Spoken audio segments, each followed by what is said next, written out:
Okay, let us pray. In the name of the Father, the Son, and the Holy Spirit. Amen.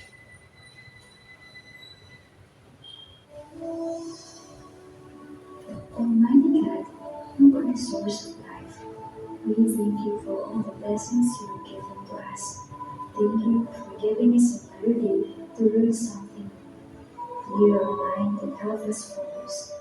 Guide us and our teacher as we study and create new learning experiences. We pray in the name of Jesus Christ. Amen. Good morning, everyone. Good morning. Good morning. Please sit down. Now, so before we start our proper discussion, let's do first a free activity. It is what we call the pop and corn game. So, mechanics of this game. So when I say pop, you will stand. And when I say corn, you will sit. But when I say pop, nakamakita nag-impod, siya ka pa sila. And of course, nine rice. Pop is stand. Corn is good. And if nakamakita nag-opposite siya, na pag-ilang mo pop, hindi makagyan ko siya.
My question is the ability to perform a maximum effort in the shortest possible period.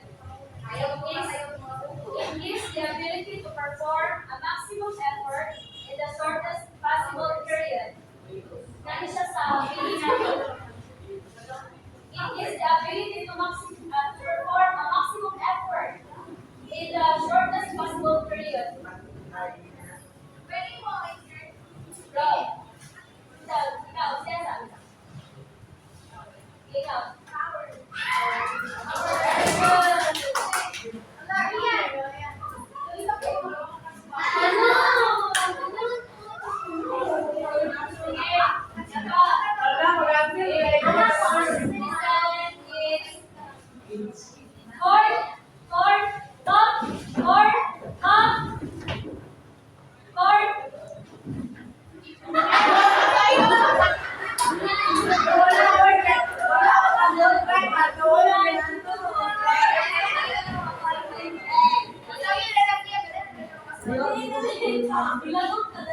It is the child's ability to maintain the equilibrium or stability of his or her body in different positions. It is the child's ability to maintain the equilibrium or stability of his or her body in different positions. It is PA.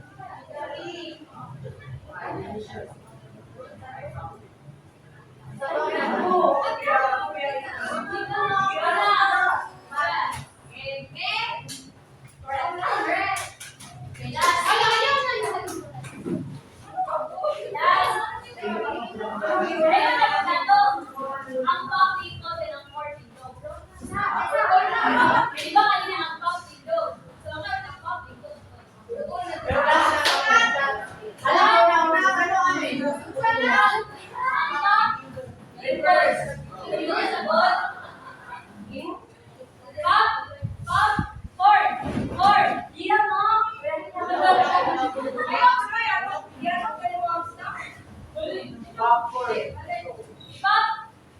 Lord. Up. Up.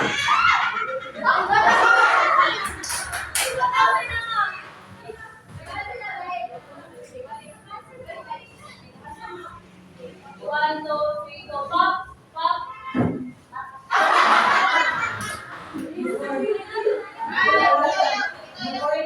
Pop. Lord. Lord. Lord. Up. Lord. Up. Lord.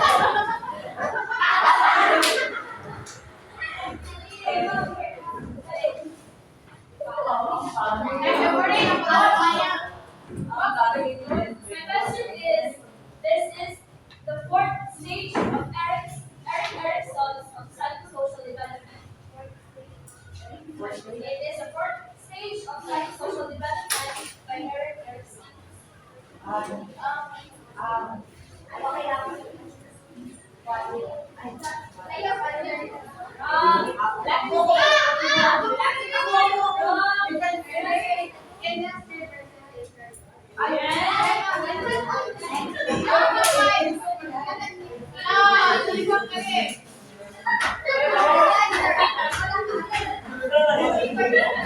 Okay, now let's move on to our paper discussion.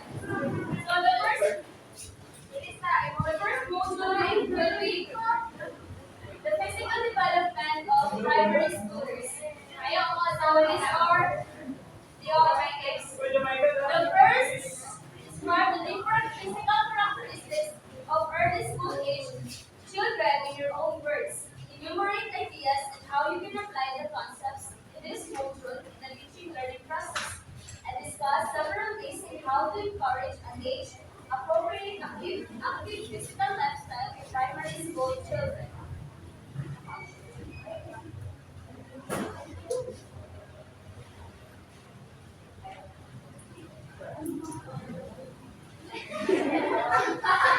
Go, Marie. Go, Marie.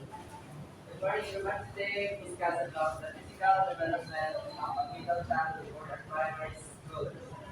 So, physical development involves many different factors. It includes height, weight, hearing, and motor abilities. This could be influenced by natural or environment.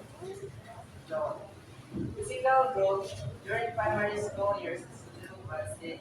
This involves keeping a good muscle control and coordination, keeping good personal hygiene, being aware of good safety habits. So at this stage of middle childhood, primary schoolers have their good muscle control facility, kana sila ay coordination. Also, kana good personal hygiene, like kana mga bata, magpilit sila sa gusto nga sa nila sa ilang. Ang mga kanila ganahan nga, mga ba ilang ipasapot, pero ang bata magpilit sila. But kung ito kay, dala sila ay good personal hygiene din. Being aware of good safety habits. Kapalo naman sila ng saktong grade. So start their elementary grades, specifically primary years, grade 1 to 3. So at least primary scholars lang na sila sa grade 1 to 3. So children are extremely active. So active ka na sila ka ng mga grade 1 to 3. Sige na sila dagat, lola, anak. So most of the activities in traditional schools are sedentary. The open release the unusual amount of energy in some forms of nervous habits, including fidgeting, nail biting, and conceptually.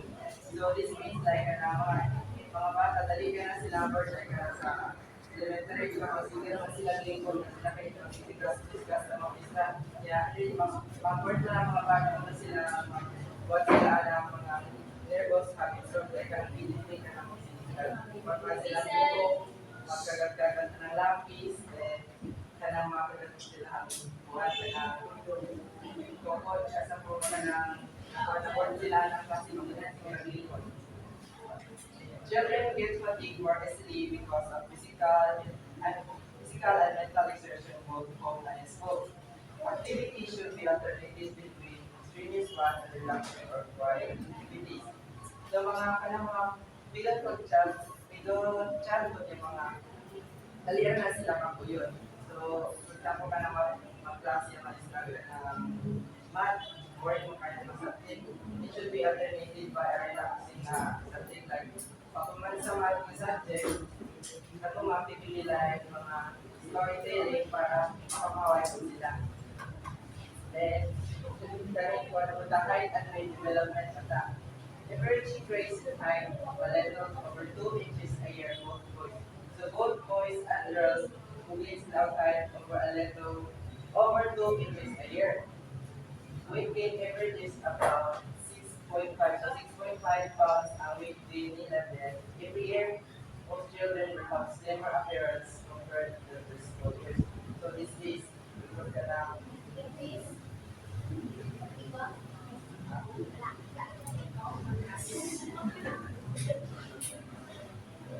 this is because of the shape. So most children have same appearance compared to the physical year. That is because of the shape, accumulation, and location of their body mass. Although girls tend to develop additional fat cells relating to muscle cells. Chill, child's legs are longer and more proportional to the body than they were before. As a result of this development, baga na ang mahimo sa bata na more accurate na.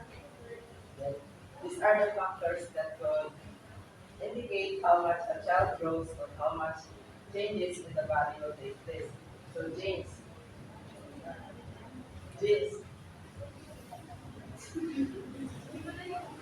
So genes,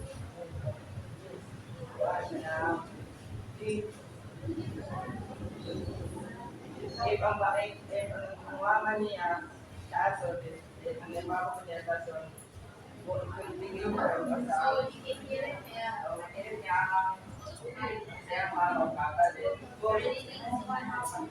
sila ka mga healthy foods, makakagyan mo siya para pagdali growth sa bata. Also, kanang climate, maka-effect niya po na. Exercise also, kanang makaspended po na sa mga goals mo, kanang hindi calculation also kanang kaya sakit ang bata, maka-slow down niya po siya sa growth sa bata o sa disease. So now, bones and muscle development. Childhood years are the big bone producing years. Bone growth of adolescence. So, middle childhood, this is the big bone producing years.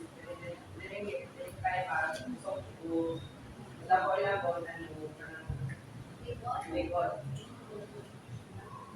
Yes, kahit mga dito pa was replacement of primary tape also known as the hindi ka to magilis na ilang mga tao with permanent tape. Children bones have proportionately more water and protein like materials. This is pagkanaman at hindi to kindly for ilang so ensuring adequate calcium intake will greatly help in building bones. So,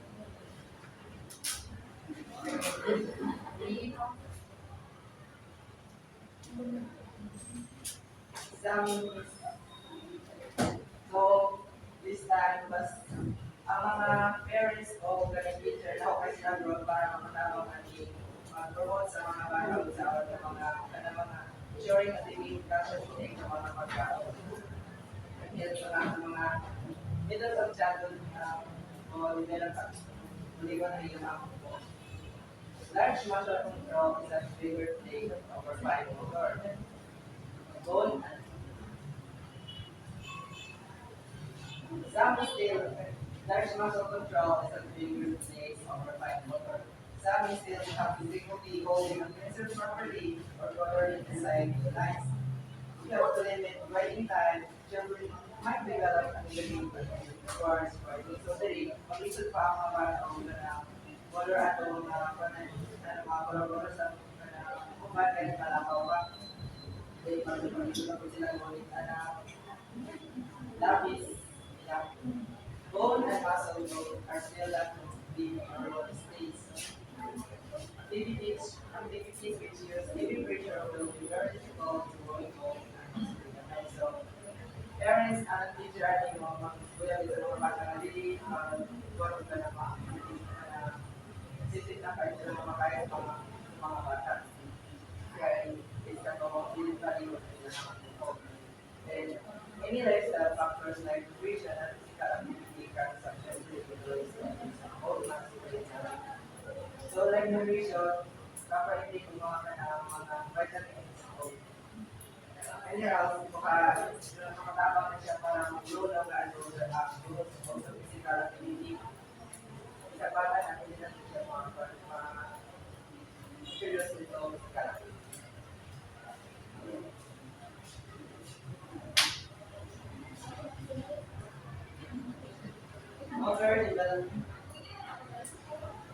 Young school age children are gaining control over the major markets, but goods as ang motor development sa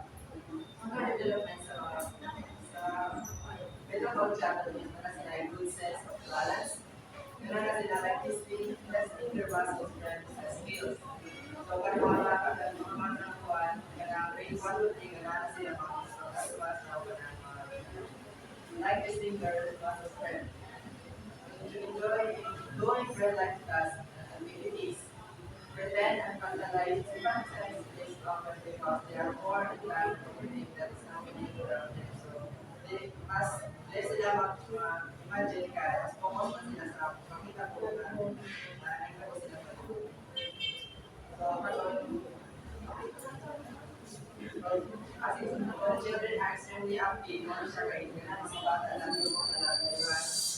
Eat, jump, lambo, and yes. Kahit yung kahit ba kailangan gross motor skills are already developed na. Also, makaperform po sila o minimal by manual. Minimal is important. So, para yung mga makasulan sila, by manual, kaya sila makagamit sila po kamot dahil nagpagastos sila naman motor development skills include sa develop na po ng coordination, balance, speed, and power. Also, kailangan children graphic activities such as writing and drawing are now more controlled, but they're still developing. This, ang nabasa natin nila, sulat nila ngalan, copy symbol sa letter G. Mga nakapagpapag ng mga circle, triangle, star. Makatumatagal sila sa ito mga malay. All pencils, scribe, utensils for importantly with supervision. Makakulit na sila of that, crayon, or sa may supervision sa mga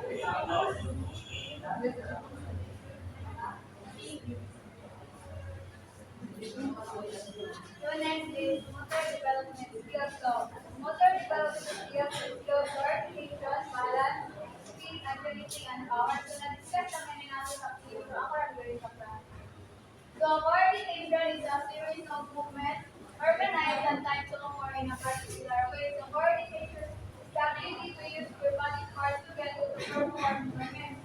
Okay, so children at this stage develop high-end coordination and visualization support. For example, like catching apples, gamit sa high-end coordination like sa pag ako ang kamot o ako ang mata na work together para masalod na ang bola. Same sa kicking na bola.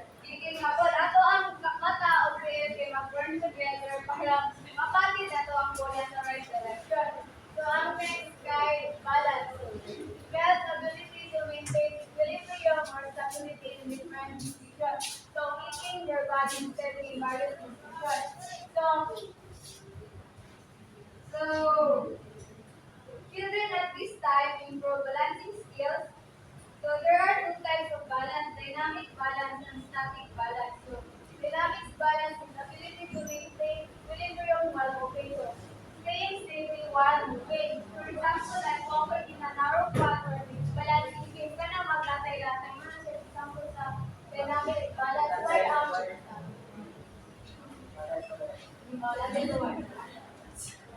So, ang static balance is the ability to maintain equilibrium in a fixed position. So, muna siya ang standing and magpupura siya while basta standing still na yan. Example guys, standing in 1 foot. Example, so, speed, ability to cover a range of standing like really responsible. So, speed, so kayo na Example, kayo ng sprinting na nangingin mo sa ating. So, agility is the ability to quickly change or shift the direction of the body. So, able to change direction quickly. For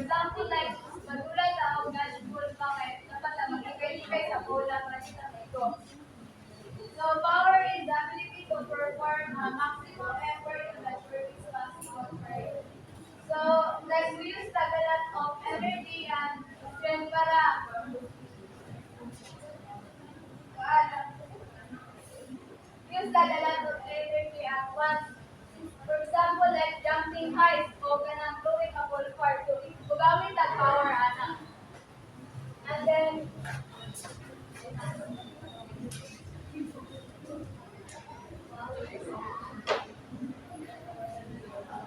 so all of these motor skills are essential for children to be able to do different activities, games, and sports well. At this age, practicing these movements like running and jumping helps them improve. So let's proceed to motor milestone for primary age children. So, why motor skill, ano lang mga using what? Oh yeah, mga school movements using fingers and hands. So primary age children can zipper language screws, able to learn piano or violin, control themselves with a finger and thumb, movement comes from the tona. So right and low with more control but writing looks snappy and needed to really makayo, klaro ang isang agi ang maghihilig pa lang agi. So uppercase letters are somewhat mastered, but lowercase letters continue to be challenging through grade, especially letters with slant and curves. Sa grade 3 pa, hindi pa kayo sila lubos ka pa sa mga slant o mga curves. For example, anong hinapon yung mga isot na sila ina. Okay?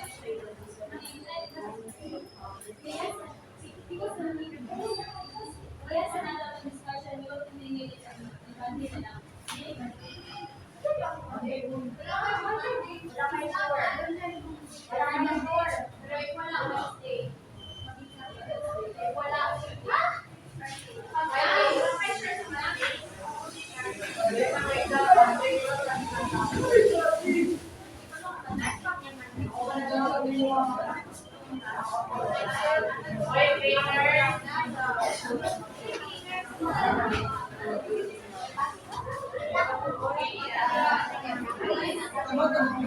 Guys, everyone, nakakuha na mo.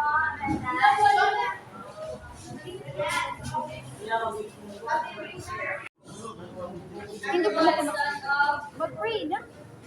Make me. Boss, you're blocking the driveway. Let's pray. Almighty God, you are the source of life. We thank you for all the blessings you have given to us. Thank you for giving us another day to learn something new. Clear our mind and help us focus. Guide us and our teacher as we study and create new learning experiences. We pray in the name of Jesus Christ. Amen.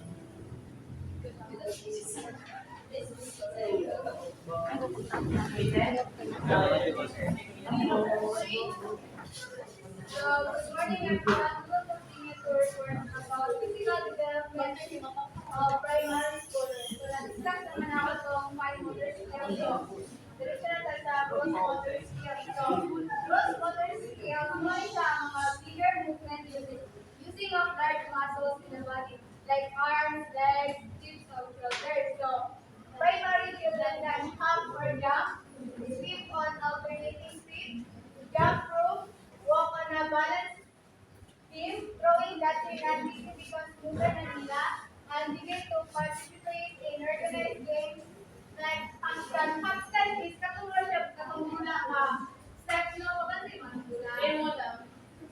Handstand, kaya katulad, sabi lang, example, so, kaya na, kapag back na kuhan sa, mula ganit sa, yuta, ganit, mag-imbang, tapos, sunsod, dili ay nagsunsod. Sunsod.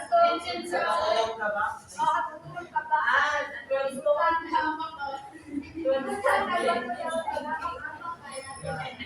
Tapos, ang mga sports nga, basketball, volleyball, wala na mga batahan na safety, bike, and other similar skills with training. So, mana na yung pangkulaga. Hello everyone, good morning. Now let's proceed to some issues affecting physical development, the physically childhood nutrition and sleep. So obesity is a major concern not only sa healthcare provider but also sa atong parents. Ideally na because sa ilang physical, matag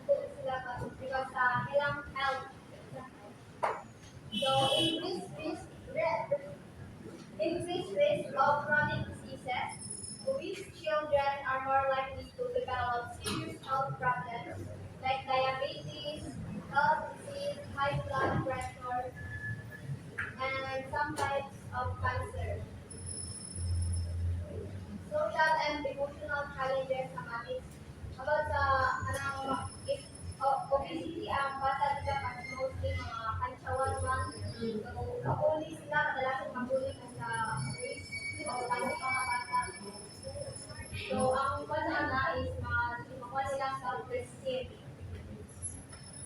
And sa long-term health issues naman, if obese ka in your childhood, there's a big possibility until adulthood na talagang yung obese. Okay lang, ha? Obese, okay lang. O, managtato ba? Overweight, basta dito naman, wait lang, after no? Yes. Wala? Okay na.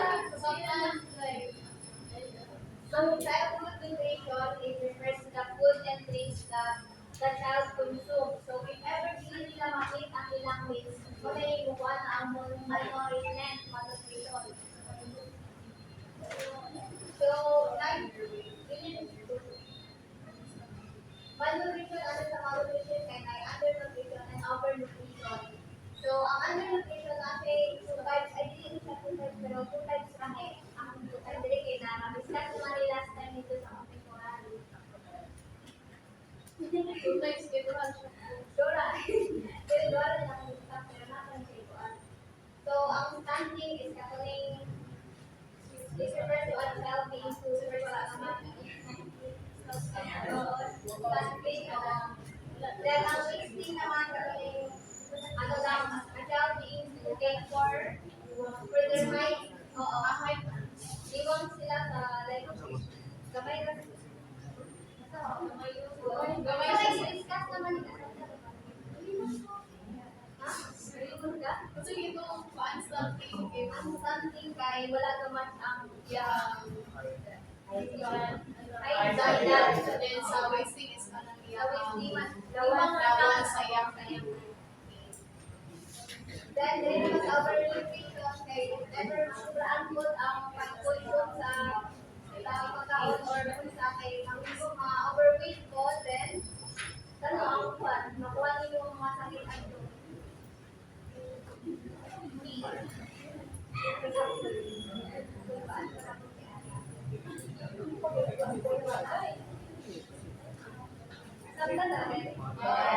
So, the thing naman ka, so, sa primary childhood, ang mga bata, hindi sila o 9 to 11 hours every day, including na ng mga nakwa nila, baka ng mga buto or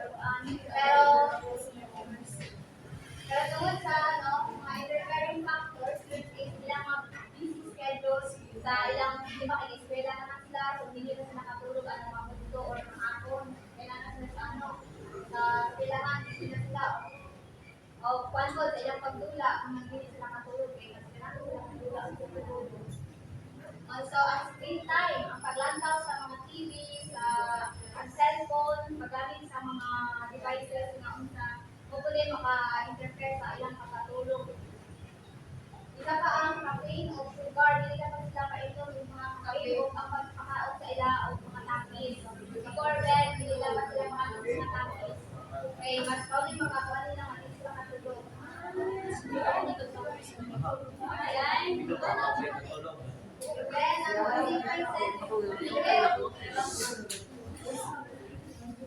Then, ang consequences, sa mga elements na kapan ay ang consequences sa refrigeration. Ay makulang ilang tulog. So, makulang ilang tulog, makulang nila ang food space. O dahil sa kapuan. Children become more irritable, emotional, and basta mag-tantrum sila, may kulang ilang tulog. So, tapos ay hyperactivity, mga sobrang sila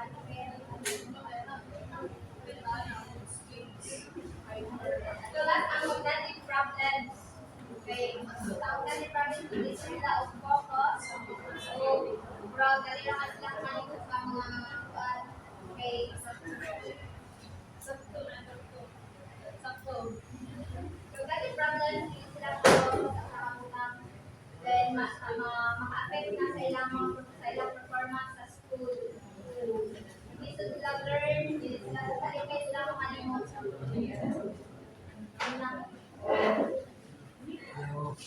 It happens to us. Nasamtan ninyo? Yes. Alaon na ang gabag bagay sa kadlawon.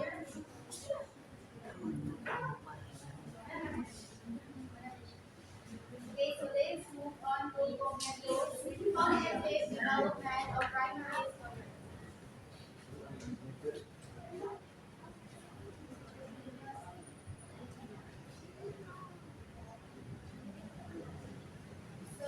J concrete operational stage, 7 to 11 years old.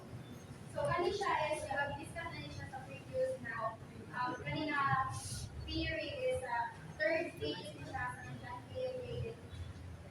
Human during this time, children have better understanding the boundary. Ilahang thinking skills is maka-understand na sila, especially sa ilahang experience. And then, during that time, is ang bata is maka-think na siya o um, during that time is nakakuha sila sa ilang own experiences and then mag-isod sila during sa ilang abstract and hypothetical question which is dito man siya sa matong formal operation is four stages.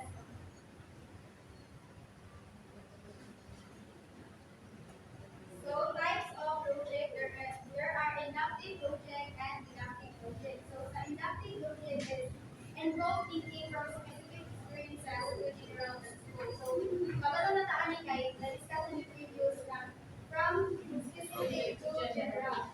So example kay kaning my friend dog barks when it sees a stranger. My neighbor's dog barks when it sees a stranger, and my dog barks when it sees a stranger. So in conclusion, kay sa general, ang dog is mukha siya kung makakita siya o stranger. Diba? Yes. Next is deductive logic. So kani, involve beginning with a general principle leading to specific event, which is, ang example kani kay, during na deductive logic is, ang bata is mag-isip sila during kay, but prefer nila ang na deductive. And then example kani kay, all mammals have fur, a cat is a mammal or a cat has a fur. So from general to specific, yeah. So, reversibility. Understanding that action can be done through reverse. So, ang bata na rin sa reverse is, kapag na siya mo understand na ang mga situation or mga numbers is, it can do in reverse. Which is 3 plus 4 equals 7 and 7 minus 4 equals 3. I-describe na na siya kung isa. Aamong na make it all about that. So, cognitive milestone. So, elementary age children encounter developmental milestone. So, ang bata is maka-encounter na siya of developmental milestone. Hindi man ta mag-stay in that level right classroom. Kita ko, pinaan na age, ma-develop sila ko ng atong routine. And during the time, is ang children is mag-lead na siya sa eccentric thinking, which is, hindi na siya di ba ang eccentric thinking is only see his point of view. Wala na siya, which is, mature na ang iyang paglantaw sa mga things, and then si Piaget is na-call din niya of this operation niya. Hindi na siya mag-focus in one aspect, which is kadhana. Then, next is sequential development. Children develop certain skills within a particular time frame. So, kani siya, these skills are in a sequential manner. So kani naman sa sequential manner is ang children is maka-learn din siya in a sequential manner, which is kanang need niya mo learn of numbers in order for them to understand the situation or to solve problem. Kaya hindi man naka-solve of problem without panatong siya na subject. Ano siya? Sequential development.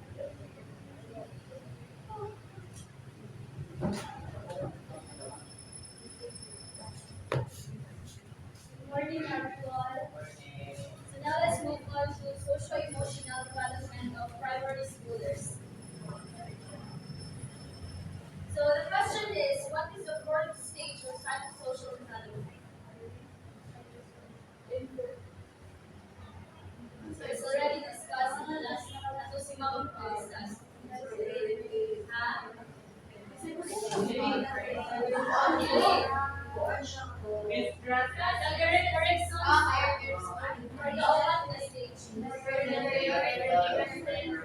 What?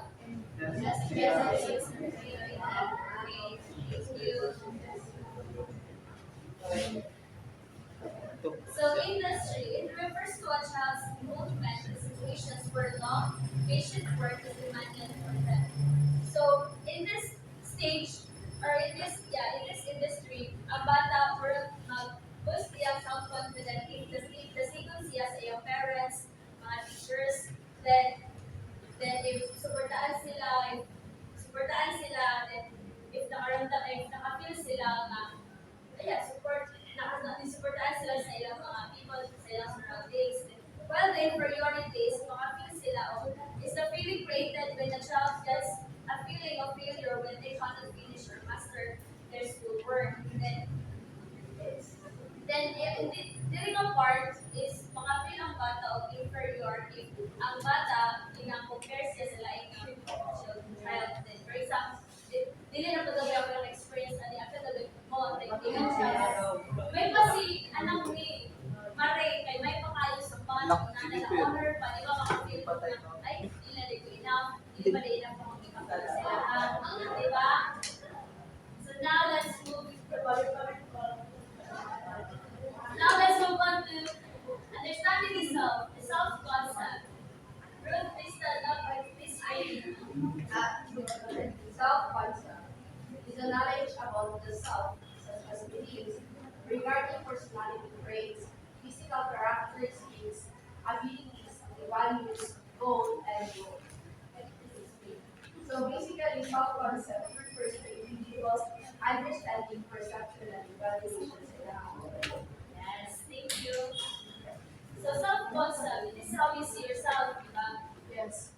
Kung unsa yung characteristics, traits to other people. So sa self-concept, ang bata, if ang self-concept, if ang bata, it doesn't mean na, diba, ang self-concept is understanding the self. It doesn't mean na ang bata better sa other bata, sa other child. Ganun siya, explain siya nga ang bata is not na dapat siya sa community, na not siya self-confident to face others, people. Ha?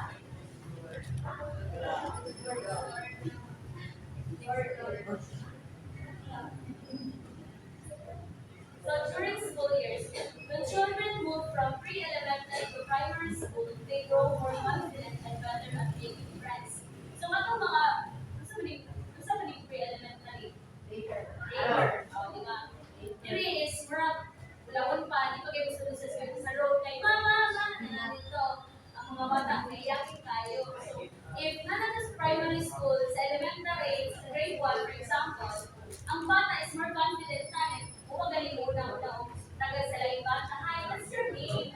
Yan. So they start to think less about themselves and more about what others think and want. So, kung kasi pagkaon nila empathiya, kung share nila siya sa uban, fairness and treating people equally become important to them. They also begin to show qualities like being kind, responsible, loyal, and dependable.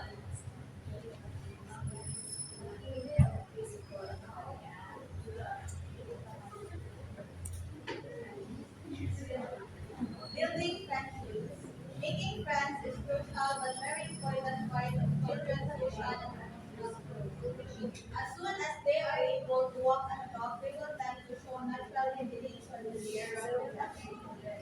So during the stage, some primary school is the building of friendship. Making friends is important, especially in children, as it can help them grow socially and emotionally. The same socially is relating to our society or how they interact or communicate with others. Then emotionally, it is related to our emotions or how we express ourselves to other people.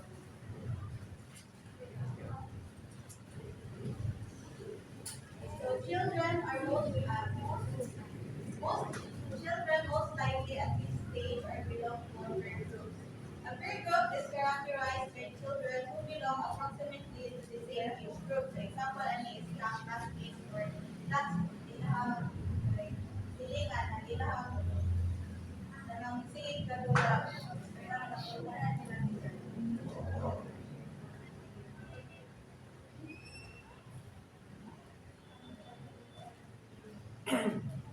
Antisocial behavior.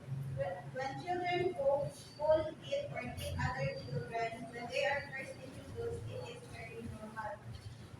Why? Because remember that children at this stage, curious pa kayo sila, so they try to do new things.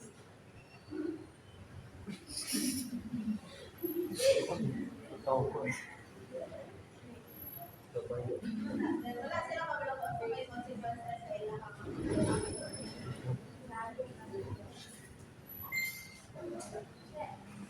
So parents and teachers can help children make friends. You can consider the following. So the first is expose the children to privileged environments. For example, ani is parks or playgrounds. Kung ganahan kang like maka kuan of friends mo ang child or iwan siya ano sa like playgrounds or parks para maka-communicate siya sa other children. Create a playgroup in your class and let the children mingle with their classmates. So it is important to them as a teacher yung like activity para makamingle with your students. When your children meet other children, remind them that their behavior is other. As parents, it is important may mag-discipline ang inyong child in order for them not to hurt other. Coordinate with parents and other teachers so that children will have greater opportunity to interact with other children.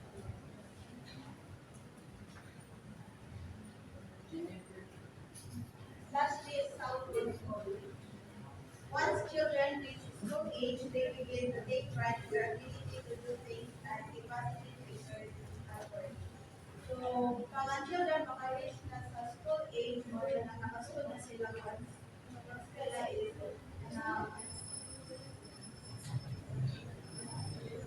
for example, sa dito sa social studies movement, ng IWA. Then,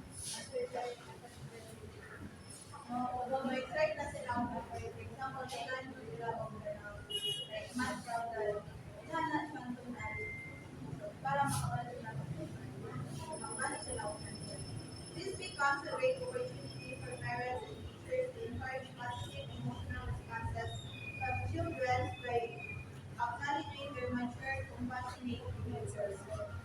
Great opportunity for this and teachers and parents may encourage the pagkakat or lahat ng positive comment or feedback para mas mabos ilang ang isang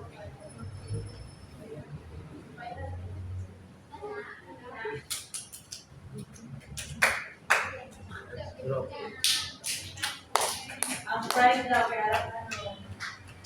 Yan.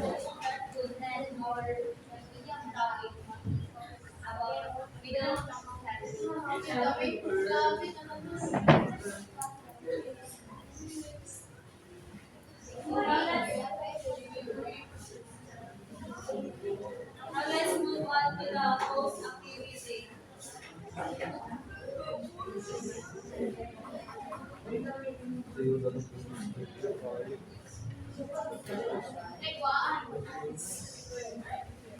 We only have 5 questions for the entire topic.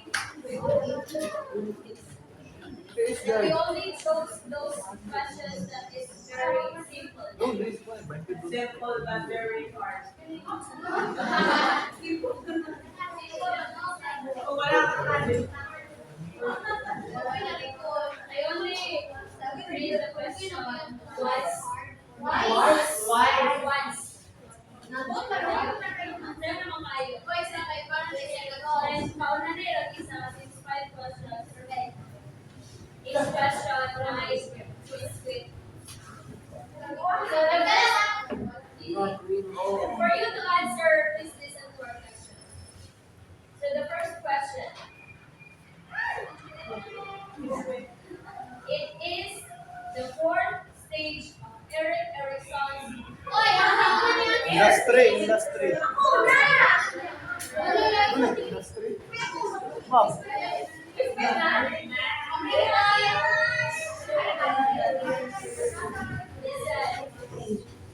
It involves thinking from a specific experience to general principles.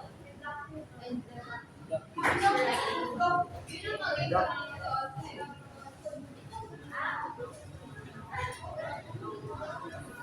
ibalik na din sa free activity. It is the ability to maintain the equilibrium. Balance.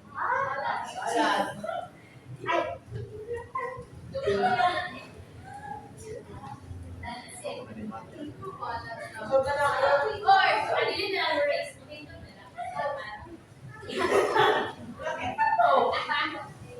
It is the ability. Next, it is the ability to maintain the equilibrium.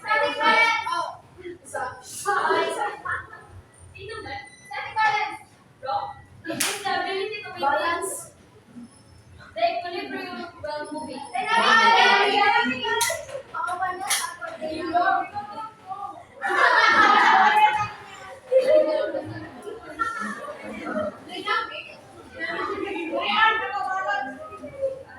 Next, it is the knowledge about the self. I don't understand.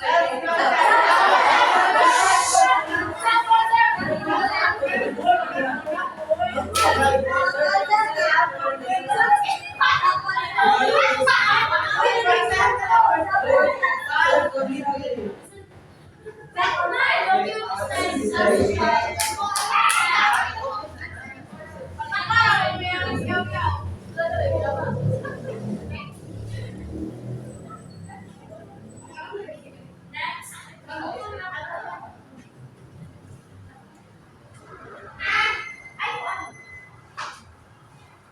Mama.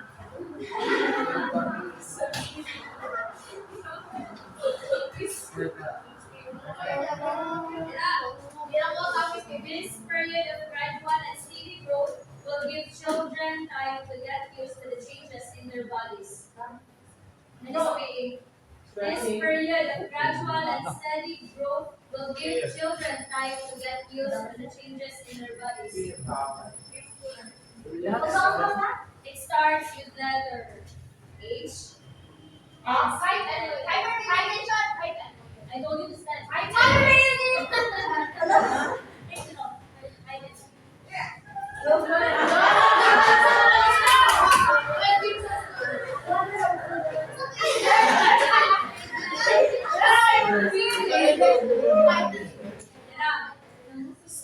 It is a series of movements organized and timed to occur in a particular.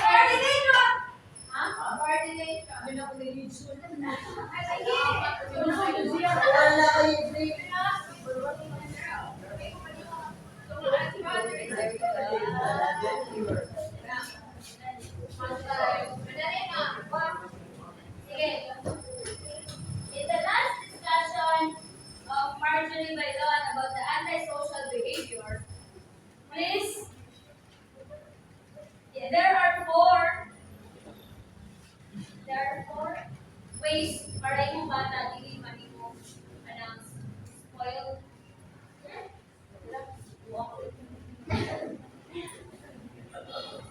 Pwede na ako. Pwede na ako. Expose sa rich environment.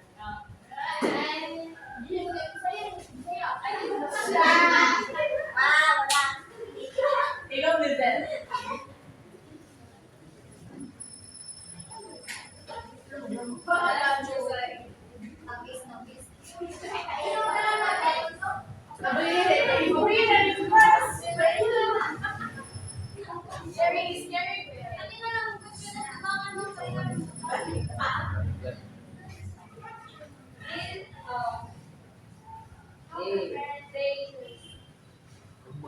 The children needs to understand numbers before they can perform a mathematical division.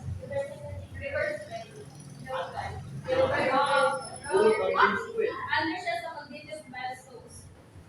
The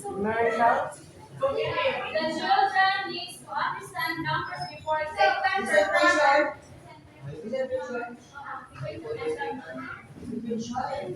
Pwede ka ba?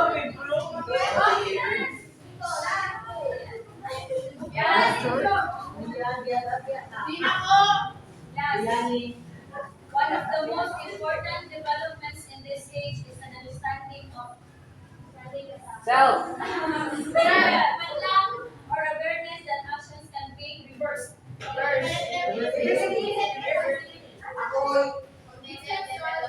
Ayun lang rin. Ako din.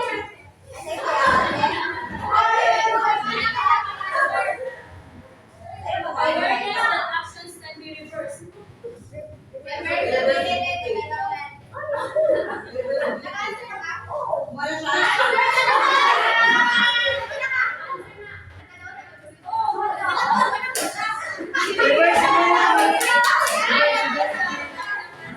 Final ko na? Okay. Jennifer!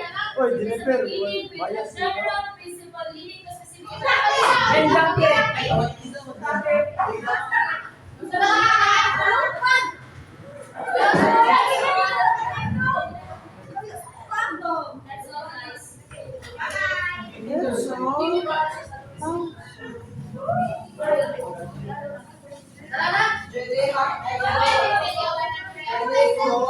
Leilanin. Leilanin. Leilanin. Leilanin. Leilan. Asal ka na rin.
Thank you.